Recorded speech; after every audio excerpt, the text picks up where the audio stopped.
2025 Asia কাপে বাংলাদেশের জন্য অপেক্ষা করছে কঠিন চ্যালেঞ্জ। আরব আমিরাতের কন্ডিশনে টাইগাররা পায়নি খুব বেশি সফলতা। প্রতিপক্ষ টি-20 ফরম্যাট বিবেচনায় এই আসরে বাংলাদেশের সম্ভাবনা কতটুকু? তৃতীয়বারের মতো টি-20 ফরম্যাটে আয়োজিত হতে যাচ্ছে এশিয়া কাপ। এশিয়ান ক্রিকেটে নিজেদের শ্রেষ্ঠত্ব প্রমাণে লড়বে বাংলাদেশের পাশাপাশি আরও 7 দল। মহারণ শুরুর জন্য অপেক্ষা আর মাসখানেক। 2025 এশিয়া কাপে কি সফল হতে পারবে টাইগাররা?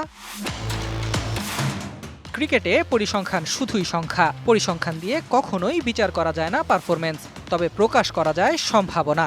তাই ম্যাচ কিংবা আসর শুরুর আগে আলোচনায় এসেই যায় পরিসংখ্যান। 2025 এশিয়া কাপ সামনে রেখে যেখানে পিছিয়ে বাংলাদেশ, মরুর দেশটিতে টাইগারদের পারফরমেন্স দেখাচ্ছে না আশার আলো।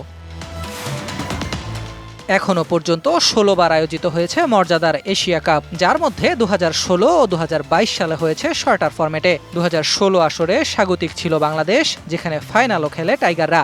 ভারতের কাছে হেরে চ্যাম্পিয়ন হবার স্বপ্নভঙ্গ হয় লাল সবুজদের। তবে টাইগারদের কনসার্ন 2022 আসরের পারফরমেন্স।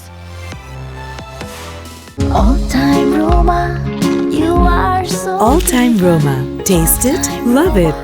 2022 এশিয়া কাপের হোস্ট ছিল আরব আমিরাত। মরুর দেশ থেকে শূন্য হাতে ফিরেছিল টাইগাররা। 2 ম্যাচেই শ্রীলঙ্কা ও আফগানিস্তানের কাছে হেরেছিল বাংলাদেশ। আর প্রশ্নটা উঠছে এখানেই, এবারের আসরও মাঠে গড়াবে আরব আমিরাতে। গ্রুপ বিতে লিটনদের প্রতিপক্ষ সেই শ্রীলঙ্কা আফগানিস্তান, সাথে আছে হংকং। গ্রুপ বি থেকে বাংলাদেশের প্রাথমিক লক্ষ্য সুপার 4, যেখানে শ্রীলঙ্কা ও আফগানিস্তান টাইগারদের মূল বাধা। তবে পরিসংখ্যান পক্ষে নেই লিটনদের। মরুর দেশে টি-20তে বাংলাদেশের পারফরমেন্স বেশ হতাশাজনক। আরব আমিরাতে 7 ম্যাচ খেলেও এখনো জয়ের মুখ দেখেনি টাইগাররা। তাই আসন্ন এশিয়া কাপে কঠিন চ্যালেঞ্জের মুখেই পড়তে হবে Liton মুস্তাফিজদের।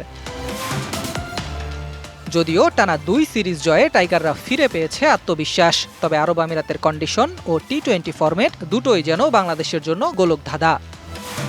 Ahmed Nahid, DBC news desk.